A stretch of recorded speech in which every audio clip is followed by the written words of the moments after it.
केंद्र सरकार दौची से पैसा से माने मिलर्स माने ओडिशा सरकार प्रोत्साहन रे लूट करी खाउछंती चाषंकर अकाउंट को जाउ नाही। पुणी कृषकों को अणदेखा कालिया योजना हेउ कि धान मंडी सबुथिरे अयोग्य हिताधिकारी नेउछंती हेले जो चाषी पाइबा कथा से माने पाई पारु नाहंती। एमिति विभिन्न प्रसंग को नहीं आज कटक मोनालिसा पैलेस ठारे बीजेपी पक्षर एक सांबादिक सम्मेलन हेछि।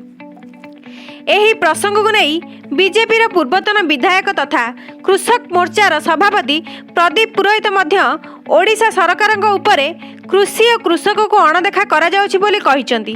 सरकार शीतल भंडार प्रति मध्य दृष्टि देउ नाहंती बोली कहिसंती।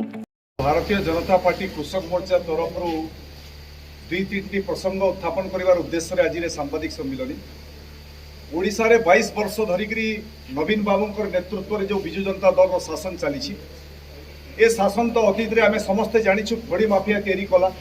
खड़ी माफिया जरिया रे 1 लाख कोटी टंकार ओडिशा रे भूसंपत्ति खनिज संपत्ति को लूट कला एवं प्रोत्साहन विजु जनता दल सरकार देला। आज ये सरकार ओडिशा रे 70% चाषी अछंती। 70% चाषी को सर्वनिम्न सहायक मूल्य केंद्र सरकार धार्य करिकी नरेंद्र मोदी सरकार पठाउची। ओडिशार चाषी 1940 टंका सर्वनिम्न सहायक मूल्य प्रति क्विंटाल धान बिक्री पाइबा कथा किंतु दुईटी राजनीति राज चली ओडिशा रे धान बेपारी मानकर गोटे पश्चिमांचल रे आपण जदि देखिबे मिलर्स मानकर राजनीति चलुछि एवं सेठी पश्चिमांचल रे विशेष करी मिलर्स माने धान मंडी रे प्रति क्विंटाल रे 8 केजी 10 केजी कटनी छटनी करूछंती एवं 1200 टंका रे मंडी रु से माने धान किनुछंती। बस्तार पैसा ट्रांसपोर्टेशन रो पैसा लेबर चार्ज जोटा केंद्र सरकार दौची से पैसा से माने मिलर्स माने ओडिशा सरकार प्रोत्साहन रे लूट करी खाउछंती चाषंकर अकाउंट को जाउ नाही।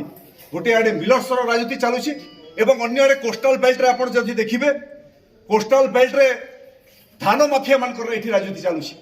धान माफिया माने एठी सरकार जानि सुनि कि आपनकर धान नवेम्बर 1 तारिख रु मंडी खोलिबा कथा किंतु जानि सुनि कि माफिया मान को प्रोत्साहन देबा पई ओडिशा सरकार जदियो धान बड़ धान टिके विलंब होई किंतु 2 मास 2.5 मास जानी शुणी कि सरकार मंडी को लंबा समय नहीं जाए।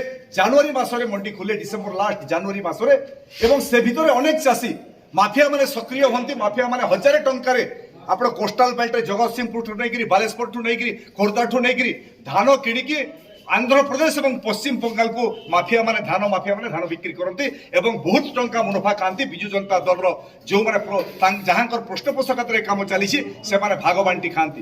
भारतीय जनता पार्टी ओडिशा सरकार को दाबी करुचे मिलर्स राजनीति सरकार खत्म करू एवं कोस्टाल बेल्ट रे माफिया राजनीति खत्म करू तुरंत मंडी खोलू एवं 1940 टंका किभली चाषी ओडिशा पाइबे सर्वनिम्न सहायक मूल्य तार धार्य करू।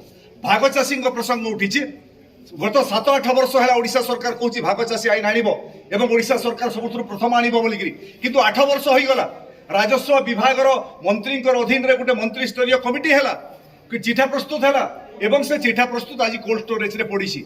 भारतीय जनता पार्टी दाबी करुचे जदि तुम कालियार टंका भाग चाषी को बांटिल से भाग चाषी किए एवं से भाग चाषी ओडिशार भाग चाषी आईन तुरंत विधानसभा ओडिशा सरकार पारित करू। भारतीय जनता पार्टी दाबी करुचे यूरिया सार गोटे कृत्रिम अभाव तैयारी ओडिशा रे 266 टंका 50 पैसा किंतु सबू यूरिया सार कला बजारी माने गोदाम रे 1000 क्विंटाल रखी सारे एवं गोटे कृत्रिम अभाव कहते सार ना एवं बाध्य हो कि चाषी 400-500 टंका यूरिया सार किणुचे कला बजारी माने तार योजना करिसंती। ओडिशा सरकार कोठी सोईची ए कृषि विभाग कोठी सोईची भारतीय जनता पार्टी प्रश्न पचारुची जेतेबेले 400-500 टंका चाषी यूरिया सार किणुचे से समय ओडिशा कृषि विभाग कोठी सोईची कला बजारी मानक विरुद्ध रे ओडिशा सरकार एक्शन नियंतु गुदाम को सील करंतु तांको विरुद्ध रे फौजदारी मुकदमा दायर करंतु भारतीय जनता पार्टी दाबी करूची। एवं पनीपरिबा ए कोस्टल बेल्ट रे गोटे मध्य आपण कोल्ड स्टोरेज कोले नाही कोल्ड पनीपरिबा रास्ता आज आसिक चाषी फिकी दौचे कोल्ड स्टोरेज आलू मिशन तो फेल कले पियाज मिशन फेल है एते पनीपरिबा चाषी अछंती तार बाजार तैयारी कले नाही। भारतीय जनता पार्टी दाबी करुछि जो पनीपरिबा चाषी अछंती तांकर बाजार दिया जाओ कोल्ड स्टोरेज दिया जाओ ए समस्त प्रसंग को नहीं भारतीय जनता पार्टी आगामी दिन में गोटे व्यापक ओडिशा रे जन आंदोलन करने आज कटक अभिभक्त जिल्ला बैठक डकराई।